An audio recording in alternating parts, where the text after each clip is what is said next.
est souvent animé de l'orgueil, mu cyubahiro icyo ari cyo cyose, de n'importe quel mu honneur, cyiciro icyo ari cyo cyose, de n'importe quel mu muryango uwo ari wo wose, tape, dans muri n'importe quelle sosiyete iyo ari yo famille, dans yose, n'importe quelle société. umuntu yabona ari kuri positi iyi n'iyi Et si une personne trouve qu'il a ati buriya ni njyewe nyiranuka njyenyine, une telle fonction, il dit, ati ndakiranuka pe, je suis juste.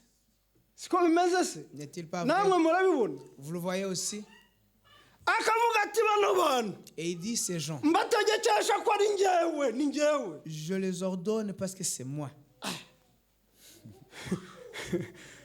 gute se? Comment? gute? Comment? ariko Imana ishimwe, Mais Dieu soit loué.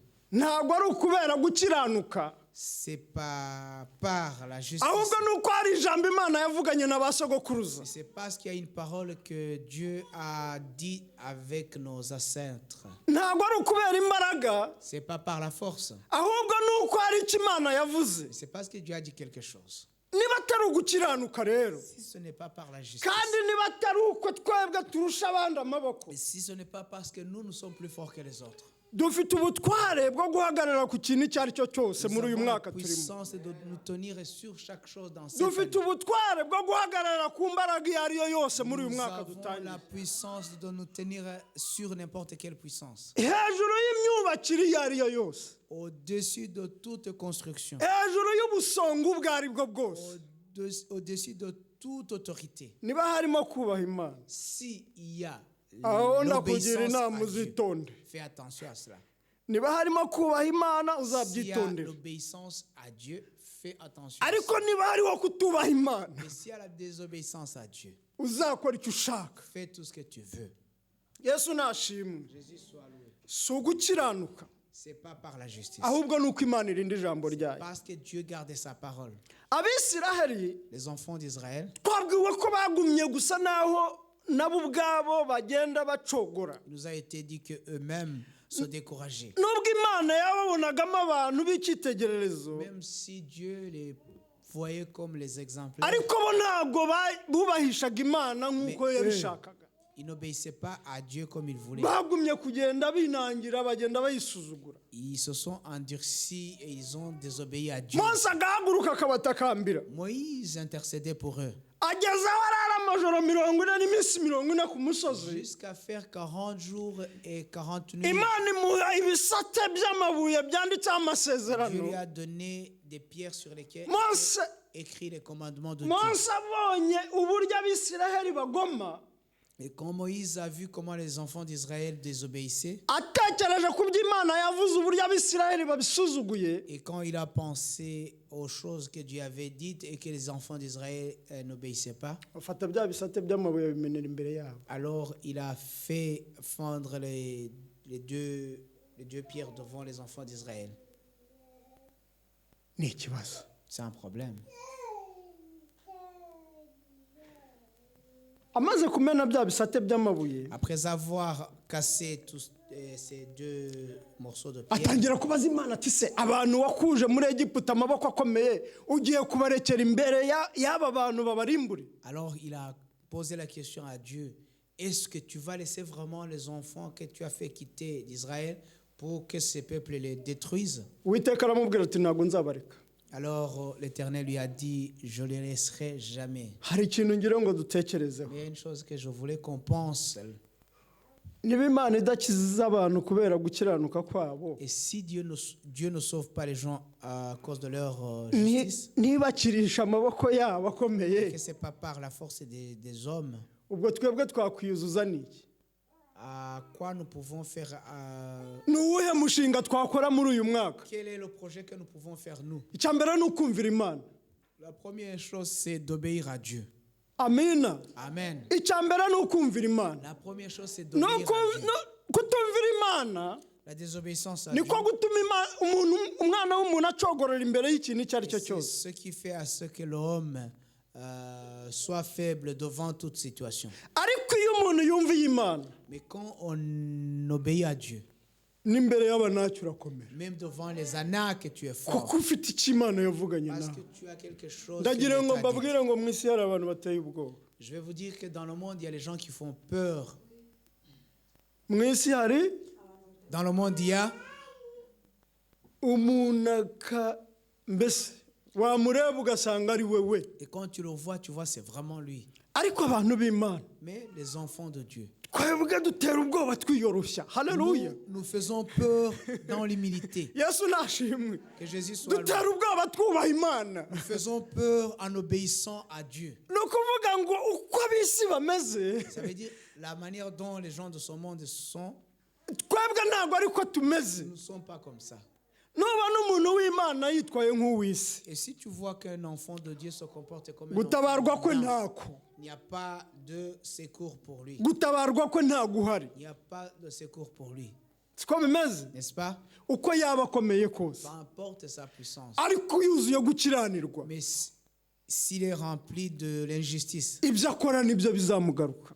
tout ce qu'il fait reviendra contre lui. Ibyo akora nibyo bizamugaruka. Ce qu'il fait reviendra contre lui-même. Niyo utarira, Même si tu ne pleures pas, niyo utababara, même si tu n'es pas triste, niyo utagira agahinda ugasinzira wo kwisabira pas ibitotsi, triste et tu demandes le ibyo sommeil. akora nibyo bizagira Ce gute. qu'il fait reviendra sur lui. Niba ari ugukiranuka, Si c'est la justice, azabyungukamo, azabibonamo il en inyungu. aura les bénéfices. Ariko niba ari ugukiranirwa, Mais si c'est l'injustice, hari ibinyoma, il y a des mensonges, hari ukubabazanya, il y a le hari fait ukubesherana, hari intambara aha n'aha. les combats. Niba ari ugukiranirwa, Mais si c'est l'injustice, mureke akomeze. laisse-le continuer. Ashaka abareshya n'iyi nzu, S'il est même de la taille de cette maison, ashaka aba ari munini cyane, même s'il est assez gros, ashaka aba afite ijambo, même s'il a la parole, akaba ari ugukiranirwa gusa, mais si seulement c'est uko niko l'injustice, kuzamutsinda. c'est ça qui va le vaincre. Uwiteka yabwiye Abisirayeli ngo si ugukiranuka kwanyu, L'Éternel a dit aux Ntabwo. enfants d'Israël, c'est pas de votre justice, oya, ahubwo gukiranirwa kw'ayo mahanga mais l'injustice de ces nations niko kuzatuma fera à ce que mutsinda abo babisha bayo. vous remportiez victoire sur vos ennemis. Reka turebe ijambo ry'Imana riri muri Zaburi ya 94 umurongo wa 14. Voyons Psaume 94, 17. Psaume 94, verset 17.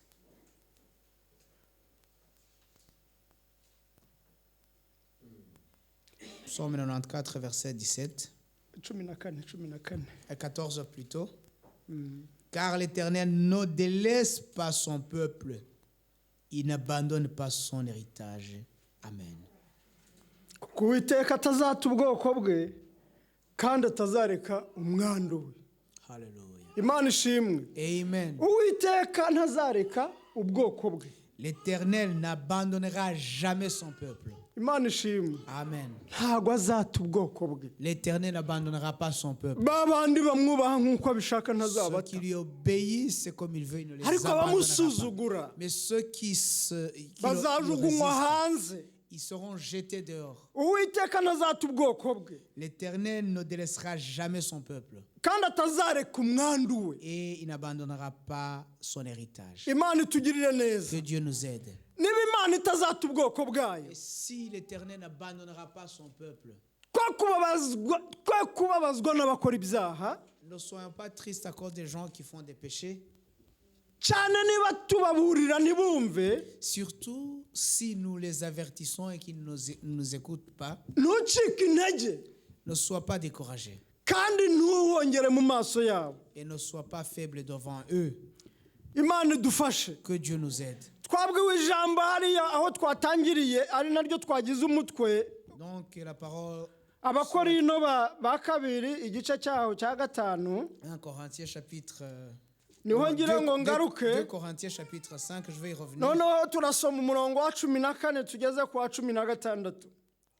Donc chapitre 5 de 2 Corinthiens, le verset 14 jusqu'à 16. Urukundo rwa Kristo ruraduhata kuko twemejwe yuko nk'uko umwe yapfiriye bose ariko bose bapfuye, kandi yapfiriye bose kugira ngo abariho be gukomeza kubaho ku bwabo, ahubwo babeho ku bw'uwo wabapfiriye akanabazukira. Nicyo gituma uhereye none tutazagira uwo dutekereza dukurikije amasekuruza nubwo ariko twatekerezaga Kristo ariko noneho ntimutekereza dutyo Imana ishimwe. Car l'amour de Christ nous presse parce que nous estimons que si un seul est mort pour tous, donc tous donc sont morts. Et qu'il est mort pour tous afin que ceux qui vivent ne vivent plus pour eux-mêmes, mais pour celui qui est mort et ressuscité pour eux. Ainsi, dès maintenant, nous ne connaissons personne selon la chair, et si nous avons connu Christ selon la chair, maintenant nous ne le connaissons plus de cette manière. Amen. Urukundo rwa Kristo ruraduhata. L'amour de Christ nous presse. Kuko twemejwe yuko nk'uko umwe yapfiriye bose. Parce que nous estimons que si un seul est mort pour tous, bose bapfuye kandi yapfiriye bose kugira ngo abariho be gukomeza kubaho ku bwabo. Tous donc sont morts et il est mort pour tous afin que celui qui ne vive plus pour eux-mêmes, qu'il vive pour celui qui est mort pour eux. Twasomye ijambo rivuga ngo abari muri Kristo. Nous avons lu la parole qui dit ceux qui sont. Niho ngira ngo turushaho gutekereza. J'aimerais bien qu'on y réfléchisse. Niba hari aho umuntu yahungira, si un endroit où on peut. Niba hari aho umuntu yatura, si un endroit. Niba hari umuntu yakura ibyiringiro. Et si un endroit où on peut avoir de l'espoir. Niba hari umuntu yakura ejo hazaza. Si un endroit où on peut avoir l'avenir. Niba hari umuntu yarangira inshuti. Si un endroit où on peut montrer à un ami. Niba hari ahantu umuntu yarangira umurwayi. Et si un endroit où on peut indiquer à une personne malade. Nukuba muri Kristo. C'est d'être en Christ Jésus. Aho ngaho. Là. Niho umuntu abasha guhindukira icyaremwe gishya. C'est là où une personne peut être transformée et devenir une nouvelle créature. Kuba icyaremwe gishya. Être une nouvelle créature. Yesu nashimwe. Jésus soit loué. Kuba icyaremwe gishya. Être une nouvelle créature. Bene data. Frères et sœurs. Twitana bene data kubera mpamvu. Pourquoi nous nous appelons frères et sœurs? Twitana bene data kubera mpamvu. Nous nous appelons frères et sœurs. Ni impamvu yuko nubwo hari twaba dukuze cyangwa turimo n'abana. C'est une raison pour, même si nous sommes âgés ou il y a des enfants parmi nous. Ariko twese twemeye kubatizwa mu mazi menshi tumaze kwihana ibyaha. Nous avons accepté d'être baptisés dans l'eau après avoir été convertis. Kwese tujya ku gipimo kimwe. Et nous avons été sur la même mesure. Abo mwana b'umubyeyi. Que ce soit un enfant ou un parent. Imbere y'Imana umuntu wese azabazwa ibye. Devant Dieu, tout le monde rendra ses propres comptes. Iyo turi muri Kristo Yesu. Et quand nous sommes en Jésus-Christ. Hari aho Pawulo yavuze ati muri Kristo nta mugore nta mugabo. Il y a un endroit où Paul a dit en Christ il n'y a pas d'homme, il n'y a pas de femme. Ariko dore umwuzuro w'ijambo iyo umuntu ari muri Kristo aba ari icyaremwe gishya. Et voici la plénitude de la parole. Quand on est en Jésus-Christ, on est une nouvelle créature. Niba umuntu atari yaba icyaremwe gishya. Si une personne n'est pas encore une nouvelle créature, il n'y a même pas d'espoir de la vie. Être seulement une nouvelle créature. C'est ça qui te donne l'immunité. C'est ça qui te fait homme. C'est ça qui fait à ce que les gens puissent te désirer. Être une nouvelle créature. Que Jésus soit loué. La parole de Dieu nous dit en Jean chapitre 3 verset 16. Parce que Dieu a tant aimé le monde. Il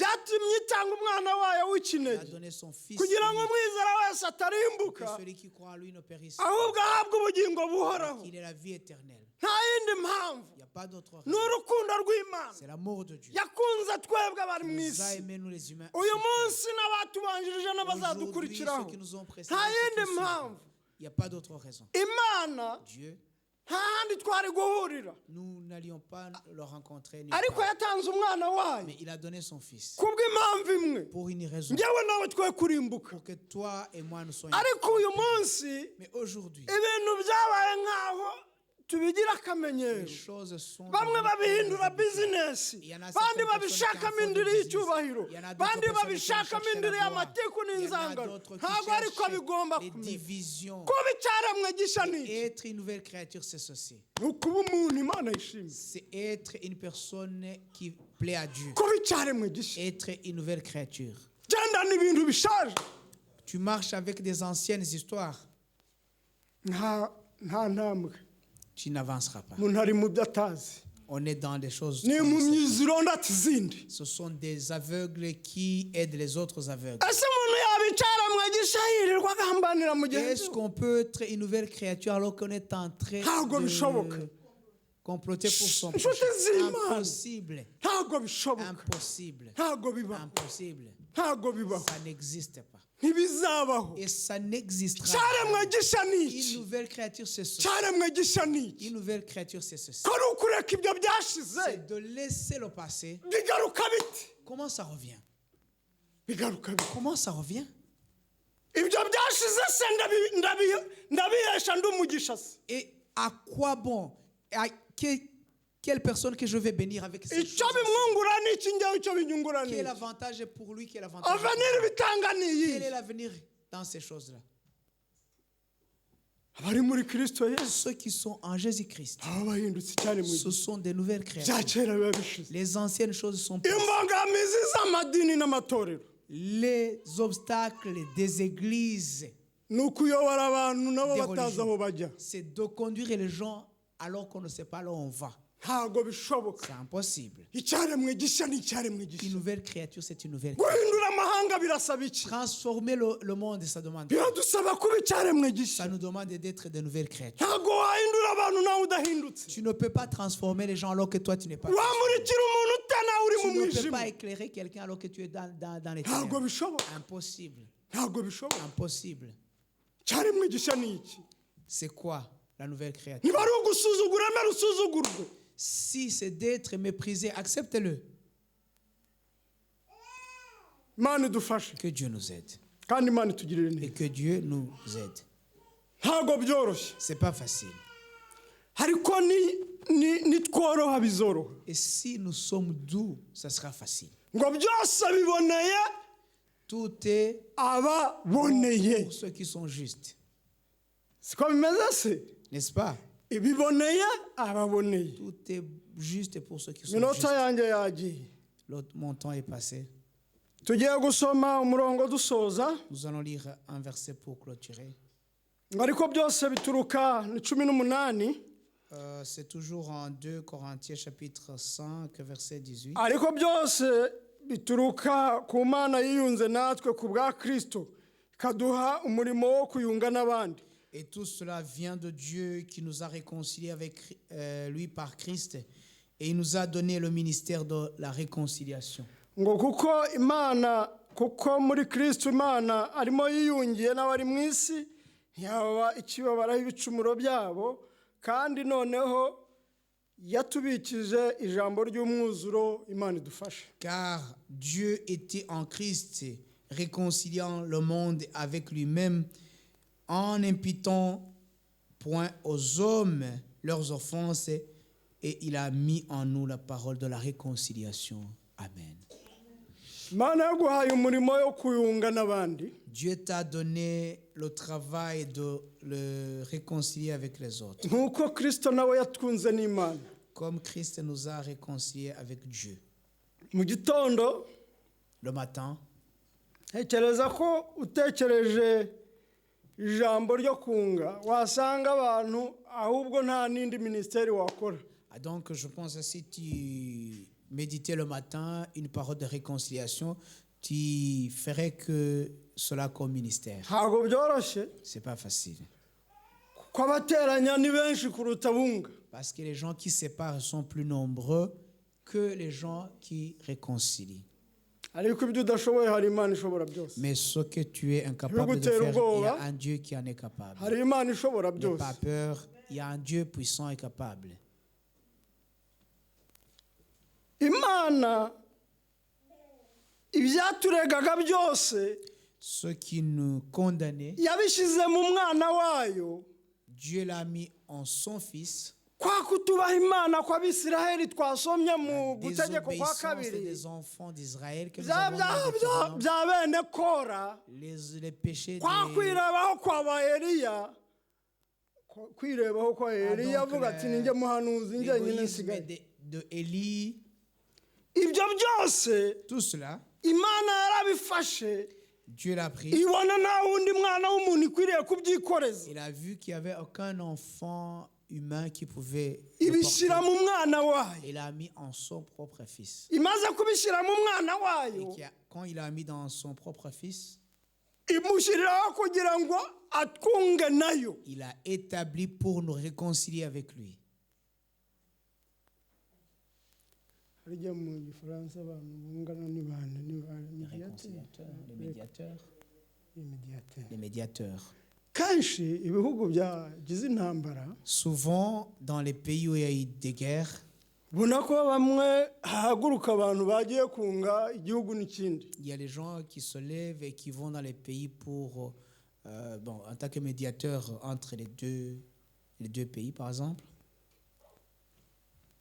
Kristo rero Christ alors, kugira ngo twebwe tube muri Kristo Yesu pour que nous puissions être en Christ Jésus, yatwunze n'Imana il nous a réconciliés avec Dieu. ariko abikorera iki Mais il a fait pourquoi? abikorera kugira ngo natwe abasigaye C'est pour que nous autres, abantu ntabwo bazabura ibyo bapfa et il y aura toujours des conflits entre les gens. itorero riri mu isi L'Église est dans le monde. siko bimeze N'est-il pas vrai? itorero riri mu isi L'Église est dans le monde. nta n'uzabura n'ibyo arwana nabyo Et il n'y a personne qui n'aura pas ses propres combats. none se no mu miryango ibibazo biba ariko twe kureba nk'abantu bari mu ijuru Mais même dans les familles, il y a des problèmes. Nous ne ariko sommes pas dans le ciel. tugatekereza nk'aho turi igisubizo cy'abandi Mais nous pensons en tant que solution des autres. yesu nashimwe Que Jésus soit ibyo loué. mvuga biragoye Ce que je dis est dur. tugatekereza nk'aho turi igisubizo cy'abandi Nous pensons comme si nous étions une solution des autres. impamvu ni iyihe rero La raison est laquelle? umurimo ukomeye dufite Le grand travail que nous avons, ni uwo guhindura abo banaki c'est de transformer ces anaks. none se niba abo ngabo ari abanaki bakomeye tugomba guhindurira kuri Kristo ariko tukaba dufite abandi batoya ku banaki nabo tukaba tutabikora abo banaki tuzabahindura dute Et si nous n'arrivons pas à transformer les plus petits que les anaks, comment nous allons changer les anaks les plus géants? ibyo mvuga birumvikana Est-ce que ce que je dis est compréhensible? duhera ku bito Commençons par les plus petites choses. nitubishobora Et si nous y arrivons, ya minyururu turayinyeganyeza nous allons faire bouger les chaînes. ariko niturangiza Et quand nous aurons fini, natwe ntitugira ngo ni ugukiranuka kwacu ne pensons pas que c'est par notre propre justice. ahubwo twibuke Souvenons-nous ijambo imana yavuze kuri ba la sogokuruza parole que Dieu a dit Hallelujah. sur nos aïeux. yabwiye yosuwa Il a dit à Josué, ngo nta muntu n'umwe warinda kumuhagarara imbere iminsi aucune yose personne ne pourra se tenir devant toi tous les jours. ariko abarokore duhorana ubwoba Mais butazashira nous, les chrétiens, nous avons toujours la peur. ntabwo ariko bikwiriye kumera Mais ça ne devrait pas être ainsi. imana idufashe kandi tugirire neza Que Dieu nous aide. ndashoje Je suis à la fin. ariko ikibazo ni kimwe Mais il y a une question. turi muri Kristo Yesu Nous sommes en Christ Jésus. ni nk'umukoro wacu muri uyu mwaka ngewe ni umugisha nagizeho bampaye ahangaha kuhagarara ku cyumweru cya mbere Donc, c'est comme notre devoir, c'est une bénédiction pour moi de me tenir devant ici le premier dimanche de l'année. ariko twatekereza kuri iri jambo Mais nous pouvons méditer sur cette parole. kuba muri Kristo ni kimwe Être en Jésus-Christ, c'est une chose. ahantu hari imbaraga Là où il y a la force, ni ugutekereza ku bya kera c'est de méditer sur les choses anciennes. ariko ubwo uzi ko umugore wahukanye aramutse atekereje ku bya kera ahita yicyura Vous savez, une femme qui niba a ari muri quitté, Kristo ariko Vous savez, si une femme qui a quitté son foyer, si elle arrivait à réfléchir ou à méditer sur les anciennes choses, peut rentrer par elle-même. Si elle est birumvikana en Christ, bien sûr. ntibari muri kirisito Si elle est en Christ.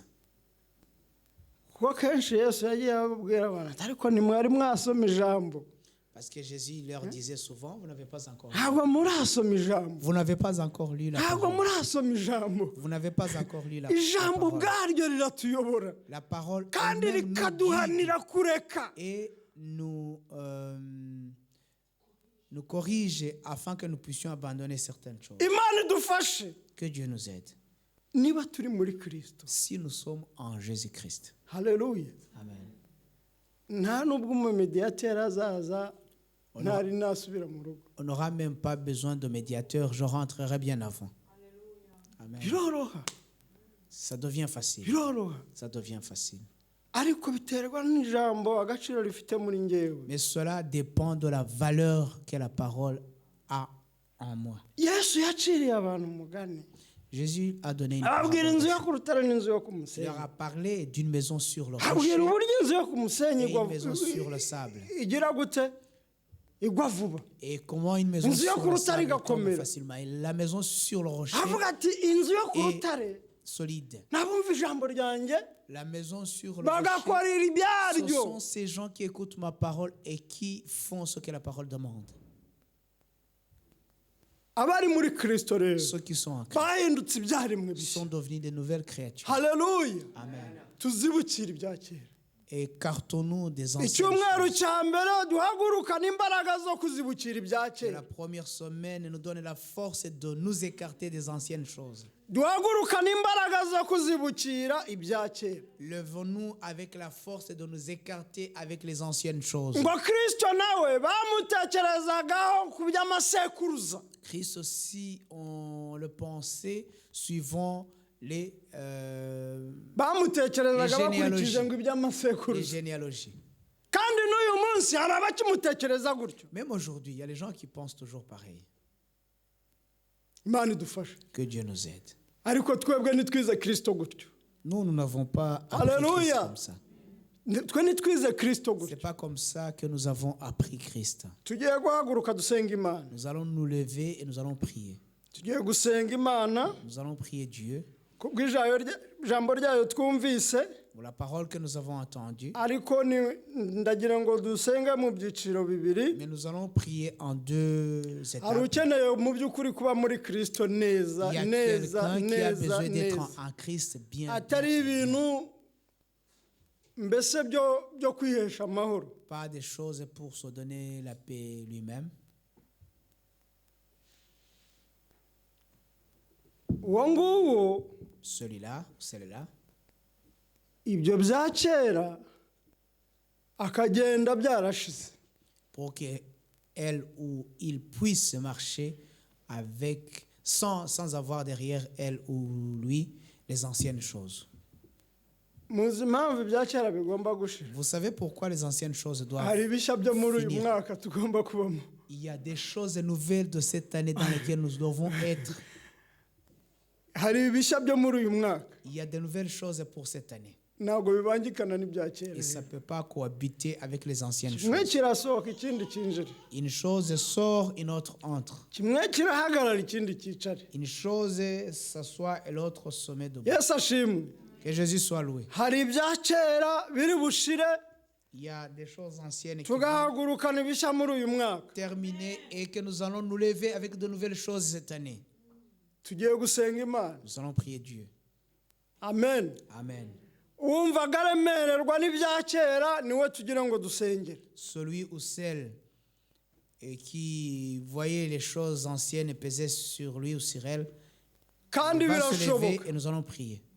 twe kumera nk'abari mu ijuru birashoboka Ne soyons pas comme les gens qui sont dans le ciel. C'est possible. none se nta bagisitazanye Est-ce qu'il n'y a pas les gens qui se blessent toujours? ubu se umuntu warayakubeshye wamubabariye Est-ce qu'une personne qui t'a menti le soir, tu l'as none se déjà niba pardonné? ukicaranye aha ngaha ubwo Et ntabwo si vous ukwiriye êtes encore guhaguruka assis ici, tu ne dois pas la pardonner. ntawe uhari se Est-ce qu'il n'y en a pas? ntawe wagukomerekeje se ntawe Il n'y agusitaje a se personne qui t'a blessé. ibya kera se n'ibiki n'ibyo Les byose anciennes choses, n'utwo tuntu ce duto sont toutes duto ces choses, duto ces duto petites choses-là nta qui nubwo ari te blessent. n'ibintu bifite imbaraga. Ce ne sont même pas des choses assez puissantes, non. Ce wenda sont ces petites nahereye choses-là. ahakomeye ariko si njyewe Peut-être j'ai commencé par les dures choses. kuvuga ngo waba warasize urugo rwawe Dire que tu pourrais abandonner ton ibyo foyer. nabyo umwuka wera azabigufasha Ça, icyangombwa c'est ni le uko Saint- ijambo c'est le niriba ryinshi Saint-Esprit qui muri va wowe t'aider. Quand tu auras une parole assez nta suffisante, mbaraga bizaba ça bigifite demandera plus de force. kandi imana idufashe Que Dieu nous aide. twe kuba abasirimu bo mu nzu y'imana abasirimu bo mu nzu Ne soyons y'imana pas les- ahubwo tuba bumvira umwuka wera usirimu nyakuri ni ukumvira umwuka Écoutons wera le Saint-Esprit. kandi ubwiza bw'imana ni ukumvira icyo umwuka gutegeka Et la bonté de Dieu, c'est d'écouter ce que le Saint-Esprit dit. ntabwo ibintu niba imana yaraturinze iyi myaka ishize Si Dieu nous a gardé toutes ces ntabwo années passées, dukwiriye guturuna ibintu muri uyu mwaka nous muri ne devons 2020 pas les tourner en 2020. imana idufashe kandi iduhe ubwenge Que n'imbaraga Dieu nous aide et qu'il nous donne la imana force et iduhe l'intelligence. ubwenge n'imbaraga Que Dieu nous donne la sagesse et tuzibukire la force. tureke Laissons, tureke abandonnons ceux tureke des imana années passées. idufashe iduhe Que Dieu ubwenge nous aide, n'imbaraga qu'il nous donne la force et umwuka wera l'intelligence et dushyigikire que le Saint-Esprit nous mu soutienne kureka no de gucagagura iyo migozi laisser, yose d'abandonner, de muri briser ibi toutes byaravuze ces ngo chaînes. uzaze uca uwo mugozi uzaba Le umbasha chantre umutima a dit, ko viens et nezezwa no casse kubohorwa toutes nkabona ces uko ngukorera cordes et je me réjouis de te servir. unezezwa no kubohorwa nkabona uko ngukorera Et que tu es heureux de me détacher pour que je puisse te intambara servir. zihoraho se Tous zirava ces combats, comment est-ce que ça ziva va? hehe se D'où viennent tous ces combats? imana idufashe Que Dieu nous aide. imana itugirire Que neza Dieu nous aide. tugiye gufatana mu biganza Nous allons dusenga nous imana tenir main dans les mains. utwo tuntu ufate mwene se Tu vas umusengere nawe prendre gufata ton frère, ta gusengera soeur, tu vas prier pour lui, pour elle. dukeneye umwaka Nous avons besoin w'imbabazi d'une z'imana année ntabwo de la dukeneye ibintu bihora miséricorde de Dieu. byituruna bituruna Nous ne voulons pas des choses qui tournent toujours. icyo byitwungura ni igiki se Ça ne nous intéresse pas. ntacyo binyungura nawe ntacyo bikungura Ça ne, je n'en nta bénéficie bwenge aucune chose. nta mayero Il n'y a aucune nta kintu na intelligence. Il n'y kimwe a pas bishobora d'argent. kukungura Ça ne peut pas Si nous ibyo aider à kukubabaza aucun gusa cas. nta Ça kintu te fait mal seulement. ntubabara se ngewe Et si nzanezezwa tu es triste, comment je vais être content, moi? tugiye gusenga imana Nous allons prier Dieu.